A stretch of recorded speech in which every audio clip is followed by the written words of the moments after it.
Can you see at your end recording has been started or not? Yes, it has started, Vanessa. Okay. Good morning, everyone. Good morning, teachers, students. Today, we have two eminent scientists from National Physical Laboratory, Rashtriya Bhautik Prayogshala, Dr. G. Pulikottil and Dr. Girija Muna with us. मैं आप दोनों का हार्दिक स्वागत करता हूं केंद्रीय विद्यालय जनकपुरी में। आप हमारे साथ आज के इस जिज्ञासा सेशन में सम्मिलित हैं और हमारे विद्यार्थियों और शिक्षकों का मार्गदर्शन करेंगे। इसके लिए मैं आपका हार्दिक आभार व्यक्त करता हूं और कार्यक्रम की शुभारंभ करने के लिए मैं आमंत्रित करना चाहूँगा हमारी vice principal Mrs Sweety Jain ji का कि वे आपको फेलिसिटेट करें और आज के कार्यक्रम का शुभारंभ करें। Ma'am, over to you. Thank you, Vanessa. Good morning, dear children. Good morning, ma'am. Okay. Yes. So today you are going to attend Jigyasa program. As you know, that it's a student scientist connect program which extends your classroom based learning to laboratory based learning. As you all know that experiential learning always helps to understand the theoretical concepts in a better way and arouse interest and scientific temperament amongst the people, amongst students, amongst us. So this program is a way forward to develop scientific attitude amongst the students. Several other programs are also the part of Jigyasa, like Atal Tinkering Lab or National Children's Science Congress, in which most of you have been participating, and they participate every year in this program. So I welcome you all students to attend this program. Several teachers and I think all science teachers have joined this program, because this program is also beneficial for the teachers also, because it helps them, it assists them to develop new ideas and develop a culture of inquisitiveness amongst, or promote the culture of inquisitiveness amongst the teachers also. So without taking much time, I welcome Dr. Gigi Pulikottil and Dr. Girija Mura from NPL, who are the chief guest and who are the scientists for today's program. And Dr. Girija Mura will be taking topic of length measurements in today's session. I welcome you both, please. And I hope and I wish that this session, being a part of outreach program through virtual meet, will definitely benefit our students and fulfill the objective of Jigyasa. So over to you, ma'am. Thank you. Yes, Girija ma'am, please. Yeah, thank you, ma'am. Thank you for this wonderful opportunity. It has been really good to, interact with the young, budding scientists, entrepreneurs, engineers, and doctors of our country. So I'm working as a senior scientist in CSIR National Physical Laboratory. In today's lecture, I would not say lecture, in today's discussion, I will cover how the interference phenomena of physics is used in metrology. So we will start with a quick introduction of metrology, how important the metrology is in our daily lives, what are the aspects where precision metrology is required, and how do we achieve precise measurements. So I think we should quickly start. I would just like to know that if my slide is visible or not. Visible, ma'am. Yes, ma'am, it's visible.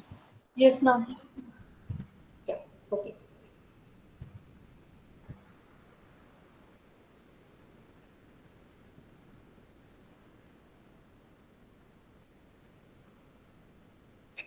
All right. So, as I told you that we will, have a little idea about how the interference phenomena in physics. I hope majority of the students are from science background or Yes, ma'am. others. All are from science background. All right, ma'am. Thank you. Thank you so much for the information. Yeah. So we will come to know, we will get to know that how the interference phenomena is important in measurements. Okay. The presentation outline contains metrology, basic terms of metrology, what is dimensional metrology and what is its need, what are lasers, how do they work, what is interference, what is interferometry, and how the laser interferometers are used in dimensional metrology. Okay, so first we need to know what metrology is. There are two terms which are we mostly get confused amongst them. One is materiology and another one is metrology. Materiology is the study of weather, जिसमें आप weather forecast देखते हैं, news में भी आता है, बारिश होगी, धूप होगी, टेम्परेचर इतना रहेगा, तूफान आएगा. All this is under materiology. Whereas metrology, there is just a difference of one E. A, B, C, D, E. There is a difference of one E in between both the terms. Meteorology is the study of weather, study of season, whereas metrology is the science of measurement. Okay? So it's defined as the science of measurements and its application. See, till the time we do not measure anything, we do not know anything about it. And if we do not know anything about it, we cannot improve anything about it. So to improve anything, to make it better, we need to measure everything. So metrology is an extremely important aspect for our science and technology aspects as well as our daily life aspects also.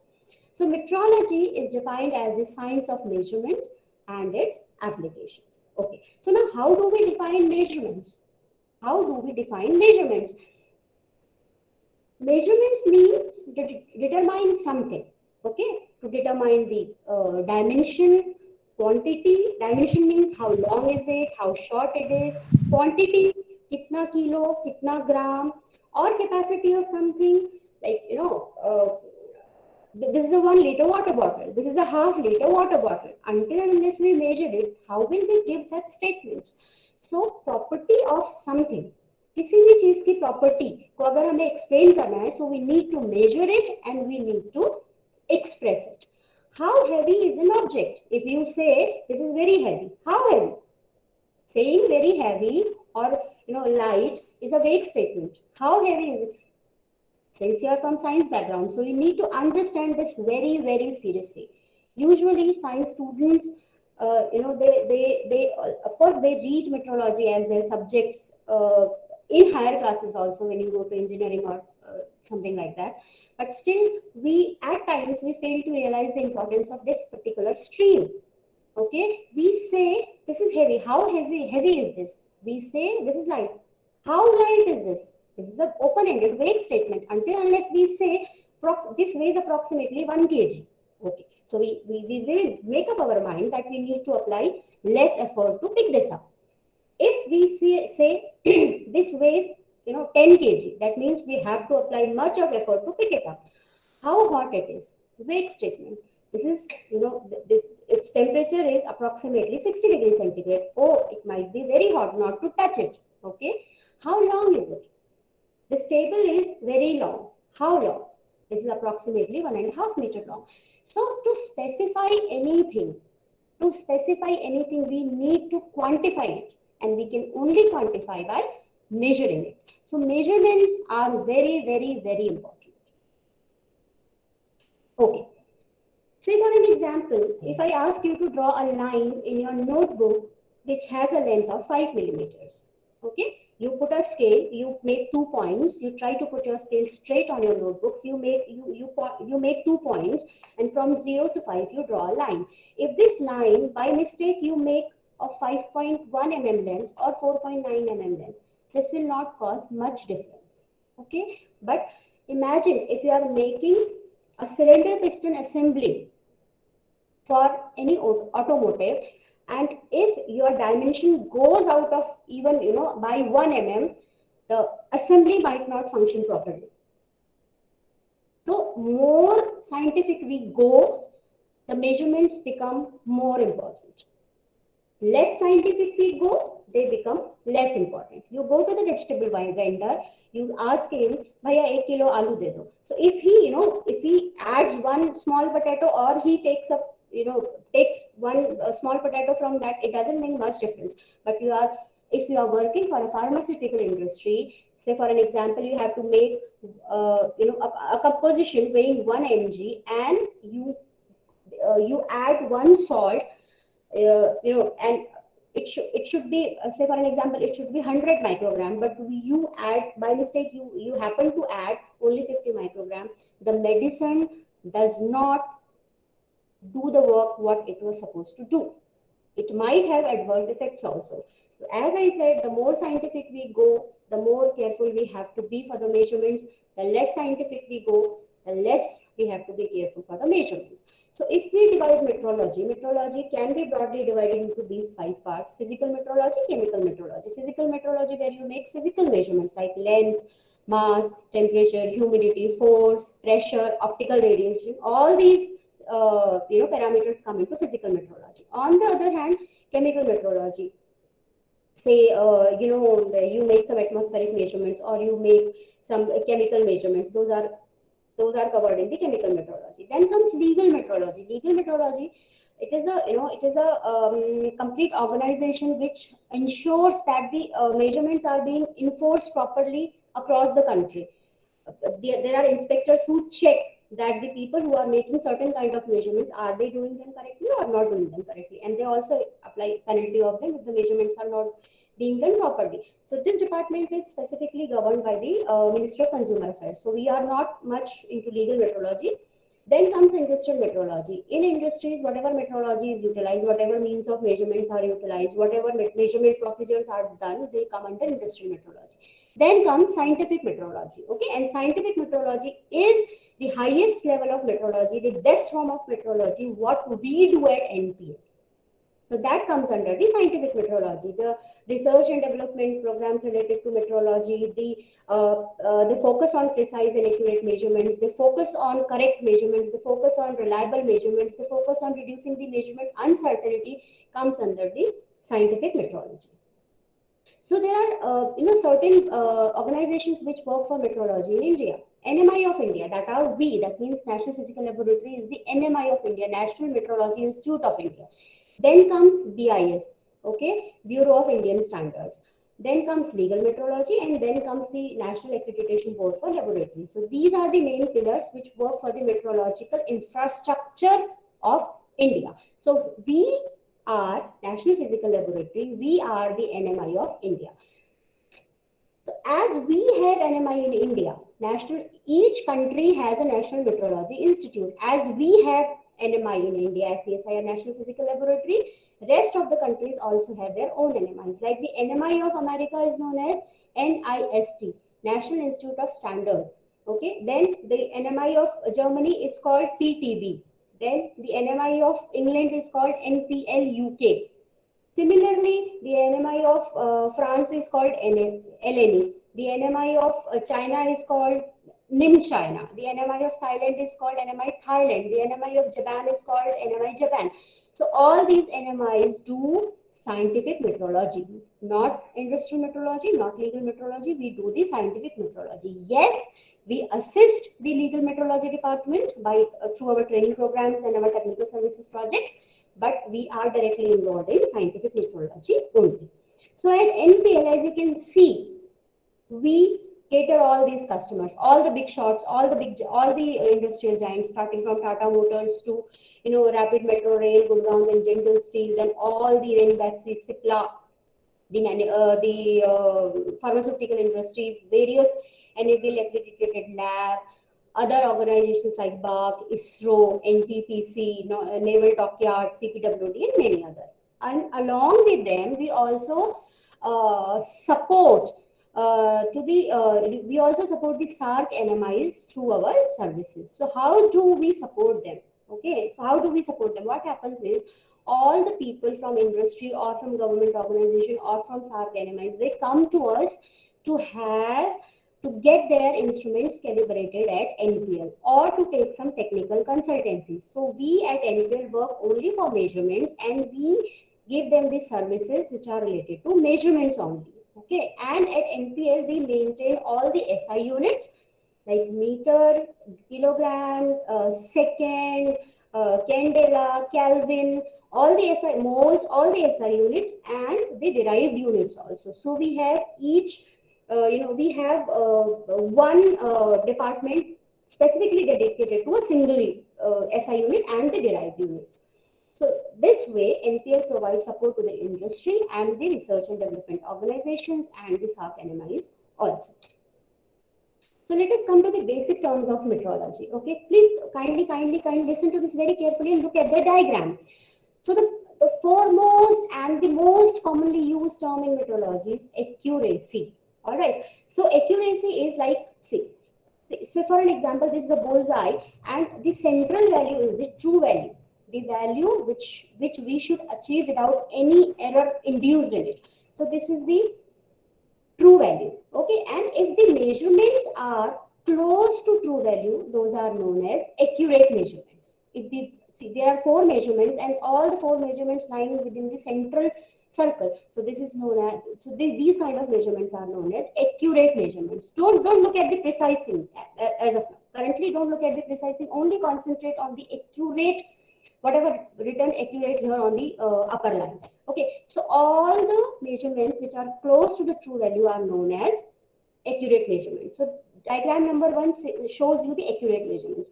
Now, if you come to the diagram number 2, you see that all the measurements are away from the central value. This means these are not accurate measurements. All right. Third diagram, all the 4 measurements are somehow close to the central value. So these are okay. These are reasonably accurate. But again, all the 4 measurements in 4th diagram, all the 4 measurements are again away from the true value. This is again not accurate. Okay. So first is accurate, second is not accurate, third is accurate, fourth is again not accurate. So here in first set of measurements, the accuracy is maintained. All right. In second set of measurements, accuracy is not maintained. In third set of measurements, accuracy is somewhat maintained, and in fourth set of measurements, accuracy is not maintained. Now let us come to precision. Let us come to precision. Precision means when you make the measurements repeatedly, you achieve the same value. You draw a line, or you measure somebody's temperature, and if you do it for 5 continuous times and you achieve the same value, then you say that your measurements are precise. Okay, your measurements are precise. Now look at the diagram number 1. All the 4 measurements are close to the true value and they are close to each other. All right. All the 4 measurements are close to the true value and they are close to each other. That means the first set of measurement is accurate plus precise. Second set of measurements, the values are not close to the true value. That means it is not accurate, but they are close to each other. Okay, you say for an example, temperature of a body has to be 20 degrees centigrade. Temperature of a metallic body has to be 20 degrees centigrade. You made 4 measurements and your value came 18 degrees centigrade, 17.9 degrees centigrade, 17.8 degrees centigrade, 18.1 degrees centigrade. All the 4 measurements were closer to 18 degrees centigrade. So the set of measurement was precise, but all the 4 measurements were far away from 20 degrees centigrade, which was supposed to be the true value. So this set of measurement was not accurate, but it was precise. All right. Now come to the third set of measurement. The third set of measurement, you see that the values are not closer to the true value and they are scattered. They are scattered. Say for an example, if the temperature of a body was supposed to be 20 degrees centigrade, one value came 11 degrees centigrade, another came 15 degrees centigrade, the third value came 22 degrees centigrade, and the fourth value came 25 degrees centigrade. So in any case, neither all the 4 measurements were close to the true value, nor they were close to each other. So the fourth condition was not accurate, not precise. All right. And if we come to the third set, we can see that all the measurements were somewhere close to the true value, but they were not close to each other. So it was accurate but not precise. So these are the 4 diagrams which make very clear the phenomena of accuracy and precision. Once again, listen very carefully. Accuracy is the closeness of measurements to the true value. True value is the measured value without any errors in the measurement. Okay. So accuracy is the closeness of measurements to the true value, and precision is the closeness of measurements to each other. How closer they are to each other. When you make measurements repeatedly, how close the measurements are to each other. So that is known as precision. Then comes repeatability. Precision and repeatability. Both the terms are same. Precision and repeatability. Both the terms are same. While reproducibility is slightly different, repeatability and precision, they both include the same operator, lesser duration of time period, same kind of environmental conditions. Okay, and reproducibility involves, we may change the operator. So for an example, I made a measurement, okay, and I got the value of, say for a length measurement, let us say I made a measurement, I got a value of 15.5 mm. Okay, one measurement I made early morning, then I made a measurement around 12 o'clock, so I got the value 15.6 mm. Then I made a measurement in the evening, I got the value 15.8 mm. Another operator comes tomorrow and he makes a measurement tomorrow morning, the value comes 15.5. In the afternoon, the value comes 15.7. In the evening, the value comes 15.8. Yes, both the days they gave the reproducible data, not repeatable. They gave the reproducible data. We changed the operator and we gave a full interval of more than 12 hours. So this set was reproducible. Okay, now let us come to the term calibration. As I told you that we support industries, government organizations, research institutes, and SARC NMIs through our calibration services. So you need to understand what calibration is. We have a standard, and we have an instrument. So what we will do is we'll compare our test instrument with the standard instrument, and whatever deviation we observe in the value, that will come under calibration.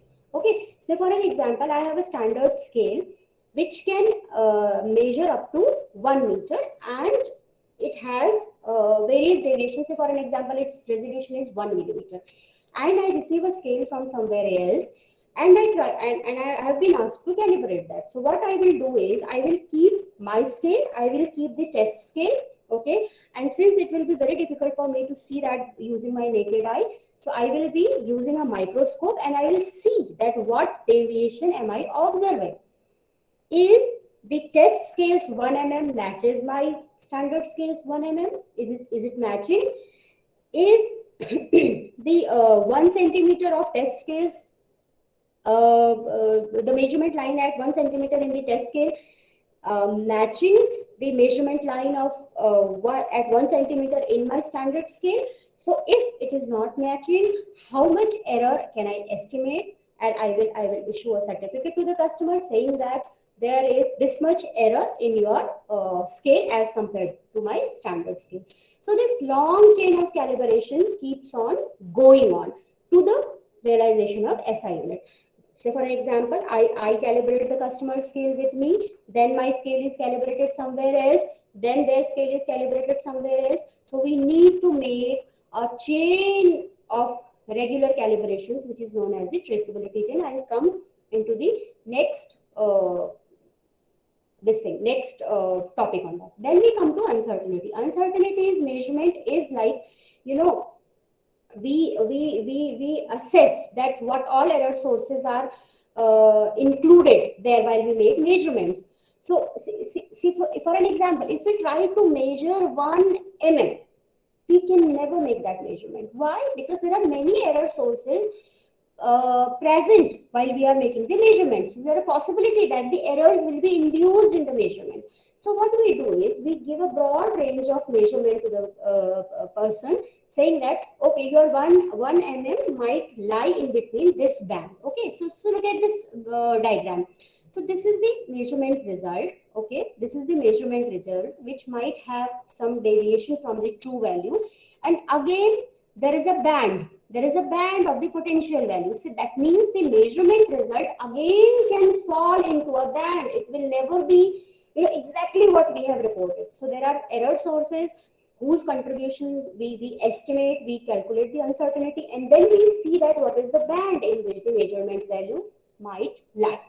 Then we come to traceability. As I told you that the chain of calibration goes on. So this is an unbroken chain of comparison to the SI units. Okay. So for an example, there are various laboratories who come to NPL and we give them the calibration, and this way all the laboratories become traceable to NPL. Okay. So and look at this picture.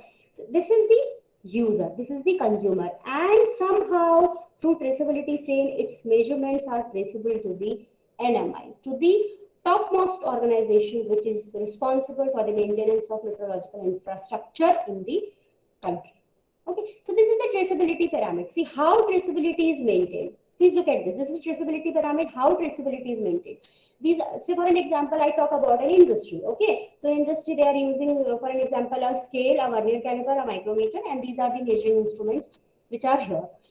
These instruments are calibrated by using standards better than them. Then these working standards are calibrated using the reference standards which are there with the reference laboratories governed by legal metrology.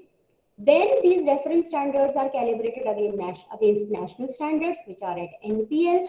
Then these national standards are calibrated against the primary standard. Again, we have at NPL, and this primary standard is traceable to SI unit. So this way we have a traceability pyramid. And now why we have a pyramid? We could have a flow diagram only. Why we have a pyramid? What is the significance of broadening this chain towards the bottom? Okay, with SI units, the errors, the uncertainties are least. Then with the primary standard, the uncertainties are slightly increased. Then with the national standards, they are again slightly increased. Then the reference standards again increased. Then the working standards again increased. And then the measuring instruments again. That means the measuring instruments have the highest uncertainties and they are most coarser in the traceability pyramid. Okay, but still the traceability is to be maintained. Then only the measurements are considered to be authentic. नहीं तो कोई भी कुछ भी major करके किसी को भी रिपोर्ट कर देगा. How will the authenticity maintain? Okay. So who all need precise dimensional measurement? Dimensional measurements means the measurements of dimension, length, you know, flatness, angle, roughness, height, diameter, roundness. These all come under dimensional measurements. So who all need precise dimensional measurements? Automobile industries need, manufacturing industries, aerospace industries, diagnostic industries. Imagine diagnostic industries, आप MRI कराने जाते हैं, ultrasound कराने जाते हैं, वहां पे भी dimensional measurements, precise dimensional measurements important है. Defence, people give their instruments to us which they use for calibrating their guns. Guns की ट्रेजेक्टरी को कैलिब्रेट करने के लिए, गन्स की ट्रेजेक्टरी को एस्टिमेट करने के लिए वो जो इंस्ट्रूमेंट यूज करते हैं, we have also calibrated those instrument here at NPL. Okay, research and development organization, that is understood. And semiconductor industry, yes MEMS आपने सुना होगा, चिप्स बनती हैं छोटी छोटी जो नैनोमीटर लेवल की बनती हैं, नैनो रेंज में बनती हैं, उनको भी we can calibrate at NPL. Okay, so dimensional metrology, why is it important? Because you know people, आप लोगों में से जो भी बच्चे कभी मैकेनिकल इंजीनियरिंग या प्रोडक्शन इंजीनियरिंग में जाएंगे, उनको ज्यादा अच्छी तरह समझ आएगा कि मैन्युफैक्चरिंग में डायमेंशनल मेट्रोलॉजी क्यों इंपॉर्टेंट होती है. Dimensional metrology is the only one factor which has a major stake in quality control in manufacturing. So you know dimensional metrology is to be dealt with much you know attention. We cannot ignore dimensional metrology when we talk about manufacturing, and you know that manufacturing is involved everywhere. Okay, so dimensional metrology is the basis for quality control. How flat is a flat? How round is a round? Is this edge perfectly straight? Is this edge perfectly perpendicular? Is this cylinder straight? Is this cylinder exactly a cylinder? Is there any run out? Are we maintaining the parallelism properly? So this all is very, very important in manufacturing. So what all is measured in manufacturing? Usually length and width, depth, diameter, straightness, flatness, roundness, and surface roughness. So if we talk about manufacturing, if we talk about metrology in manufacturing, dimensional metrology has the major stake there. Interchangeability, a very, very important phenomena in manufacturing related to dimensional metrology. आप मान लीजिए आप 5 बच्चे बैठे हैं, आपके पास आपको सबको मैंने एक एक आधा लीटर की बिस्लरी की बॉटल दी. Okay, one student happens to drop अपनी बिस्लरी की बॉटल का कैप उनसे नीचे गिर गया. Another bottle is empty. Another student has consumed all the water. आप अपनी बिस्लरी की कैप अगर अपनी बिस्लरी बॉटल की कैप अपने पास बैठे हुए बच्चे को दे देंगे जिसकी बॉटल का कैप गिर गया, you will see that the cap fits into another bottle. So any cap, any bottle, any cap, any bottle. Okay, how did this happen? This happened because the bottle neck and the cap, they have been made keeping very tight dimensional tolerances in view. Very tight. कि कोई भी cap आपने उठाया वो किसी भी bottle पे जाके फिट हो गए. ऐसे ही एक कार्टन में नट्स रखे, एक कार्टन में बोल्ट रखे.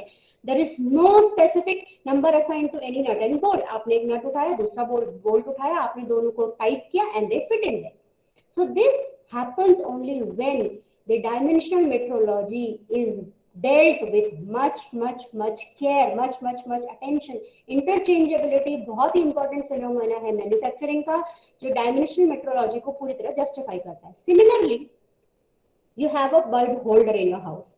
You are not bothered whether the bulb is from Philips or is from Surya or is from Siska, anything. Okay, what you do is you bring a bulb and you tighten that into the holder. So the bulb neck and the holder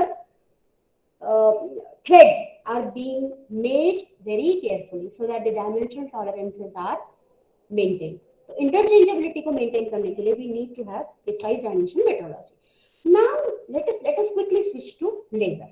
Okay, so how laser is defined? Laser is defined as the light amplification by stimulated emission of radiation.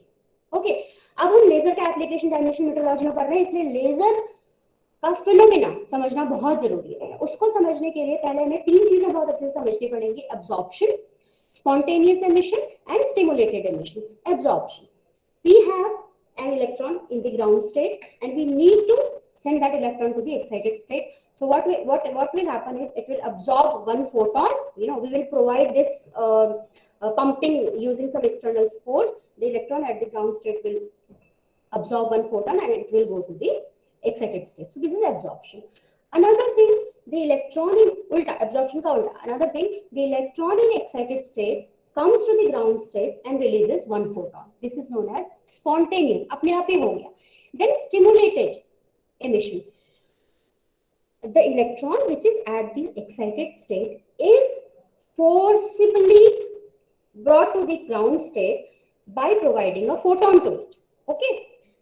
It comes from excited state to ground state and it consumes a photon. And when it comes to the ground, from the excited state to the ground state, it releases one more photon. So both the photons, they have same amplitude, they are in phase. So this is known as stimulated emission. आपने stimulate करके emission किया. Spontaneous में it happened itself, and in stimulated, you stimulated and it radiated a photon. So laser is a device which produces a coherent beam. Why coherent? Because as you induced a photon for the electron in the excited state to come to the ground state, another photon which has been released, both of them are in same phase. So eventually you receive a beam which is coherent. Okay.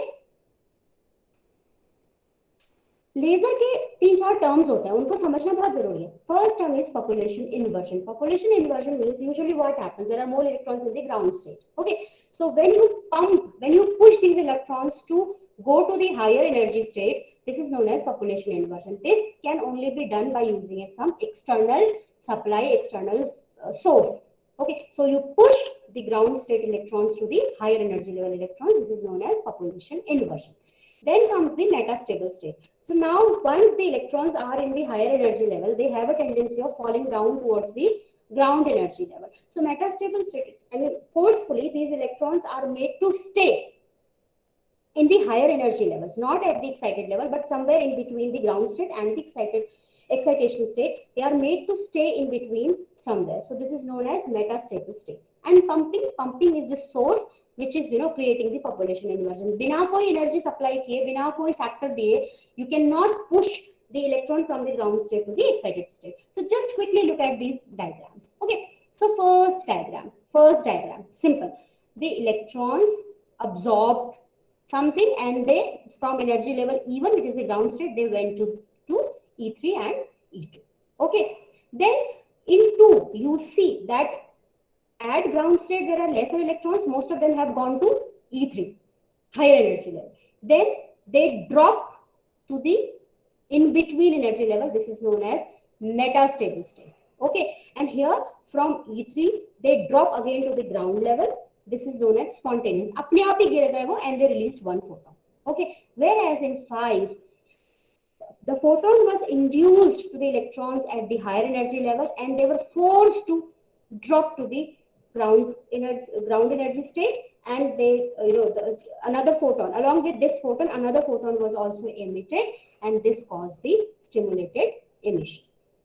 So why do we prefer lasers for measurement? These are monochromatic. Monochromatic means they have a single wavelength. You see the pointers, laser pointers, when you use in your presentation or somewhere else just to play, they have the red color. Okay, this was the single wavelength. Coherent, they are in same phase.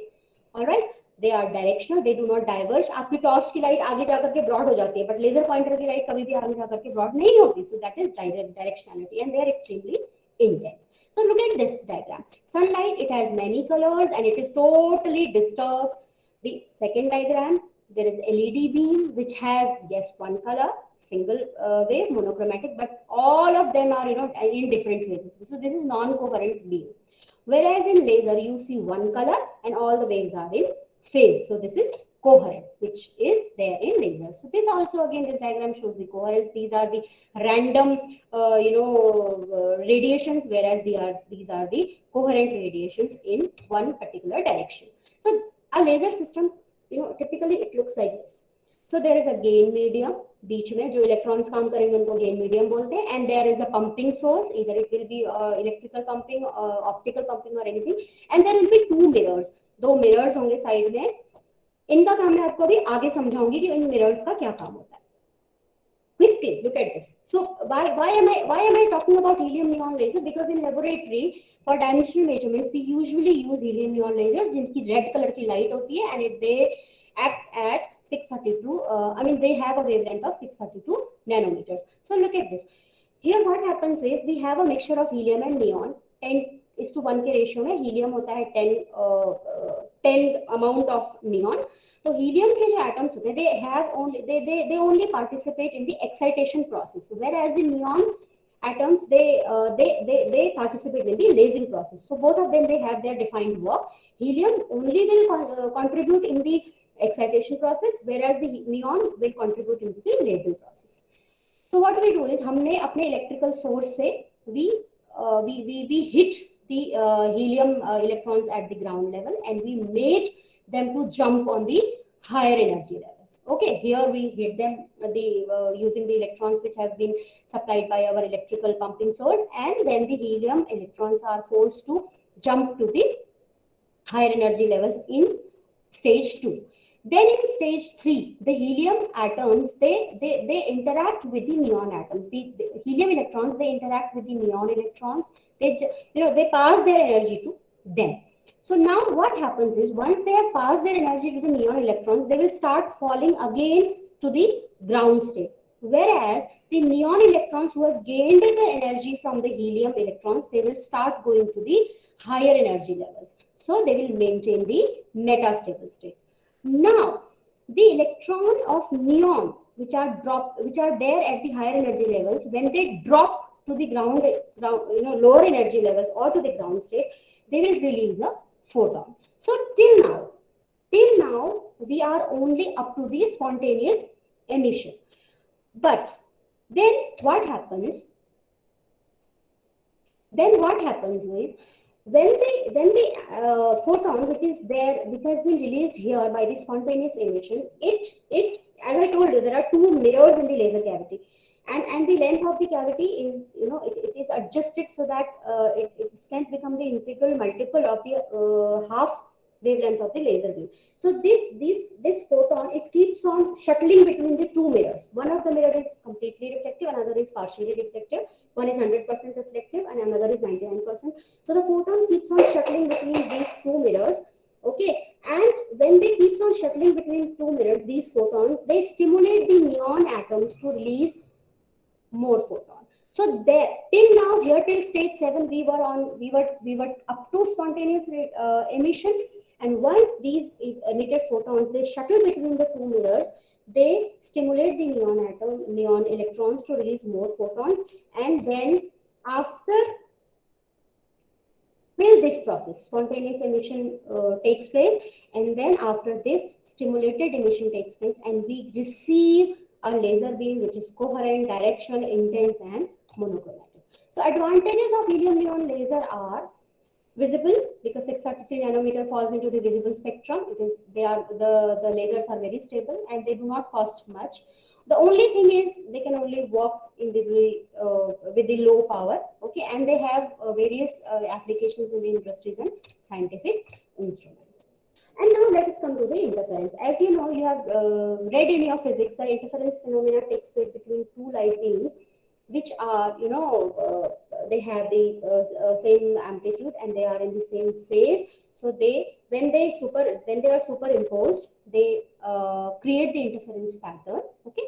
So two monochromatic light waves of same amplitude, same frequency, when they are combined and they create a fringe pattern of light and dark bands, this is known as interference. All right. So when, say for an example, these are the two beams, they are in same phase, okay, and when they are superimposed, they create a third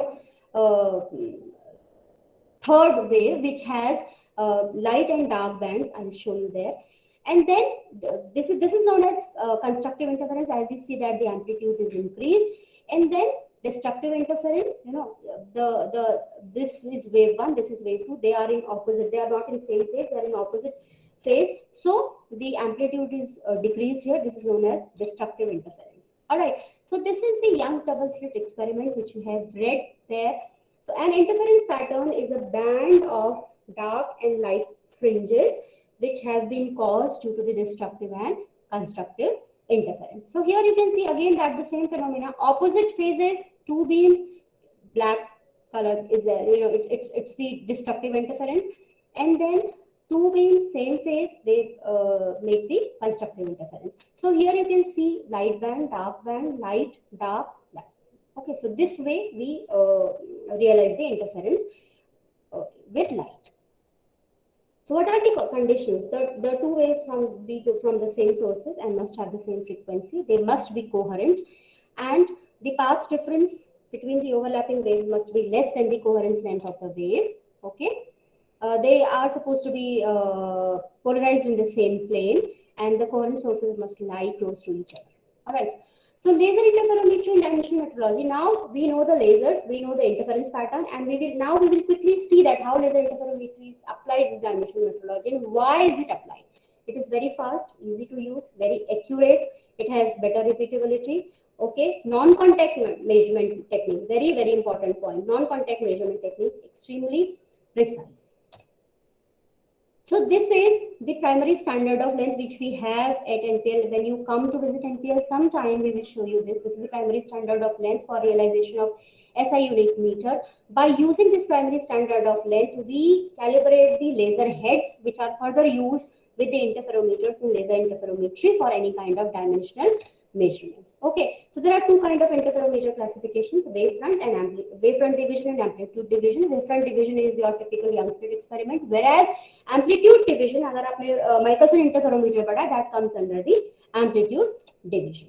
Okay, So these are some popular configuration. Michelson interferometer is the most basic configuration of interferometers used for dimensional measurements or for any kind of interference measurement purposes. Then primary ये सारे different type के interferometers हैं जो dimensional metrology में use होते हैं. This is the Michelson interferometer. A typical Michelson interferometer, a laser beam, one mirror, another mirror. One mirror remains stationary, another mirror moves. This beam splitter splits the laser beam. One goes here, one goes here. It gets reflected back, combines here and falls on the screen, causing an interference pattern. So this is the most basic kind of interferometer which is used in dimensional metrology. See, without touching anything, you can measure the displacement. Quickly look at this. This is the laser head. This is an optical component which is known as polarizing beam splitter. We have two reflectors, one reflector here, one reflector here. These reflectors are also made up of a specific kind. See, see, for an example, a beam comes from here, okay? A beam comes from the laser head, it goes to the reflector and comes back. And you see that the reflected beam is exactly parallel to the incident beam on the reflector. So this reflector's conception is very, very important. So one laser beam comes here, it falls onto the beam splitter, goes to one reflector, goes to another reflector. This complete assembly is fixed, whereas this moves. Okay, so from here, the beam is splitted. One goes to this reflector, comes back. Another goes to this reflector, comes back. They recombine here and it falls on the detector and it analyzes the phase shift and interference pattern, and it gives you that how much displacement is measured here, how much displacement took place here. It will be measured by recombining the two reflected beams, one from the stationary retroreflector and another from the movable retroreflector. So this is the formula which is used there for measurement of linear displacements using laser interferometry. Then comes the angular measurements. See, these are also the interferometers. This is the laser beam. Here again, you see the laser beam falls onto the beam splitter. It goes, reflects back. It goes, reflects back. Again, combined here, falls onto the detector. The interference pattern is analyzed by the detector and the software, and we get to know the angular displacements. Okay, if everything is okay, this is the if there is no angular displacement, this is the condition. Once you give a small angular displacement, the condition becomes this. See, this is the same in this same condition, whereas this component has been angularly displaced, and this is the angle by which we have given the angular displacement to this component. And then you can see that by using laser interferometry, we can measure the angle also.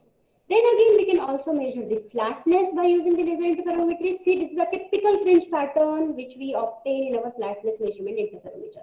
So this is the formula by which the interference pattern is analyzed, and we see what is the flatness there. These are the interferometers. These are some other interferometers which are used for step height and surface toughness measurements. These are some measurements we have taken in our laboratory. And this is all. I will quickly give you a quiz link in the chat box. Kindly see to it, please.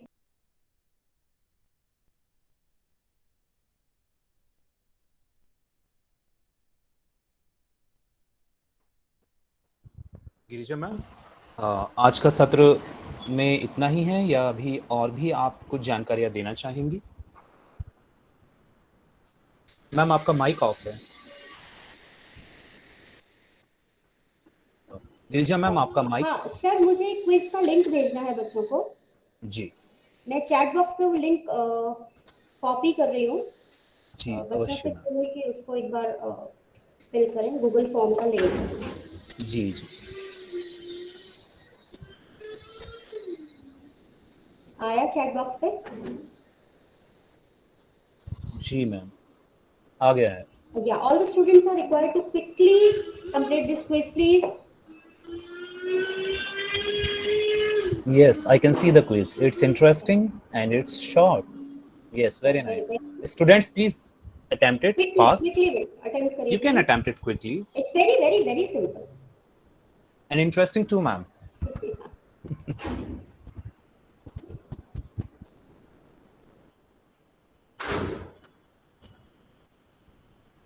Dear students, it would hardly take a few minutes. So I would request जल्दी से आप chat box में दिए गए link पर click करें और उसमें दिए गए क्विज क्वेश्चंस को अटेम्प्ट करें। आज के जिज्ञासा सत्र में डॉक्टर गिरिजा मुना द्वारा जो भी बातें आपको इतने इंटरेस्टिंग तरीके से बताई गई, उन्हीं में से ये प्रश्न बनाए गए हैं एंड आपको मुश्किल से 5 से 10 मिनट भी नहीं लगेंगे इसे करने में। जल्दी से इसको कर दें। मैम, आप देख पा रहे होंगे इसके रिस्पॉन्सेज आपको रिसीव हो रहे होंगे, क्या आपको रिसीव हो रहे हैं?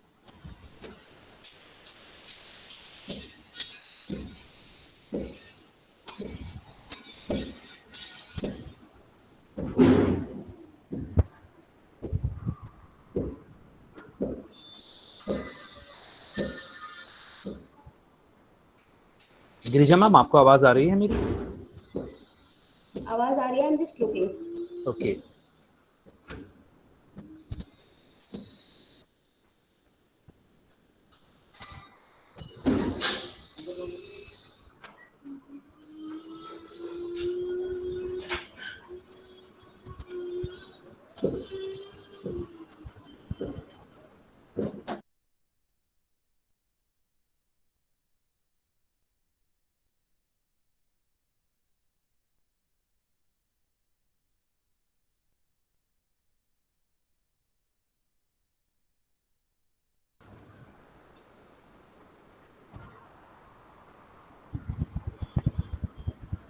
गिरिजा मैम, इस शॉर्ट क्वेश्चनेयर के अतिरिक्त यदि कोई और नहीं, आज के सत्र का हिस्सा हो तो आप बताइएगा। नहीं, और कुछ नहीं, this is all from my side. ठीक है मैम, इस गूगल फॉर्म को आप मुझे भी भेज दीजिएगा डॉक्टर जी के द्वारा, जिससे कि मैं हमारे जो 12th की क्लासेस हैं जो कि आज ही हमारे साथ यहाँ मौजूद हैं, हाँ जी, उनको व्हाट्सएप ग्रुप के माध्यम से भी मैं यह लिंक पहुंचा दूंगा, बिल्कुल। क्योंकि हो सकता है कि इस समय कुछ बच्चे मोबाइल से जुड़े हों, लैपटॉप इत्यादि के माध्यम से जुड़े हों, तो आवश्यक रूप से वह इसको ओपन कर पाएं और इसको पूरा सबमिट कर पाएं। यह एक साथ शायद कई सारे विद्यार्थियों के लिए संभव ना हो सकेगा। तो हम यह सुनिश्चित करेंगे कि इस गूगल फॉर्म को बच्चे भरें। मैं भेज जी, दूंगी। Thank you ma'am. और आज के इस इतने इंटरेस्टिंग और रुचिपूर्ण जिज्ञासा सत्र में अपने विचार हमसे साझा करने के लिए डॉक्टर गिरिजा मुना जी, मैं आपको धन्यवाद देता हूं। और आज के इस जिज्ञासा सत्र के अंतिम पड़ाव के पर हम पहुंच चुके हैं और आपको धन्यवाद ज्ञापन करने के लिए मैं हमारी उप प्राचार्य स्वीटी जैन जी को आमंत्रित करना चाहूंगा। और मुझे पूरा यकीन है कि हमारे विद्यार्थी और शिक्षक जो हमारे साथ जुड़े हुए हैं आज के इस सत्र में, अवश्य ही उन्होंने वैज्ञानिक सोच, स्वभाव व अभिरुचि को यहाँ पर जागृत होते हुए देखा होगा। विद्यार्थियों को और शिक्षकों को अवश्य ही लाभ हुआ होगा। Over to you Sweety ma'am. Sweety ma'am, क्या आप यहाँ पर हैं? Yes, Vinay sir. धन्यवाद ज्ञापन हेतु मैम मैं Yes. आपको बुलाना चाहूंगा। Okay. Thank you, sir. I'm very thankful to Girija Muna ma'am, who has shared such a lot of information with our students, and I hope that all students and our teachers must be benefited from your today's session. And I wanted it to be little interactive, but due to shortage of time, I think we are left with no time to take the questions from the students. But we'll hope for another session, such sessions also in future, in which we can solve the queries from students also. So thank you, ma'am. Thank you so much. And thanks to all the teachers and students also for being a part of this session. Thank you, Vinay sir, for coordinating this program. So thank you all. Thank you ma'am. धन्यवाद ma'am. And अब हम आज के इस जिज्ञासा सत्र की समाप्ति पर पहुंच चुके हैं। हमारे साथ जुड़ने के लिए सभी शिक्षकों, विद्यार्थियों और एनपीएल से आए हमारे दोनों साइंटिस्ट्स को, हमारे मेंटर्स को बहुत बहुत धन्यवाद। मैं आशा करता हूं इस प्रकार के जिज्ञासा सत्र भविष्य में भी होते रहेंगे, जिससे कि हम सभी इन सत्रों से लाभ प्राप्त कर सकें। अभी के लिए इतना ही। स्टे सेफ, स्टे हेल्दी, और मैं रिक्वेस्ट करूंगा कि हमारे साथ जुड़े हुए सभी विद्यार्थी, शिक्षक और सभी गेस्ट अब लीव कर सकते हैं। Thank you. Thank you, sir.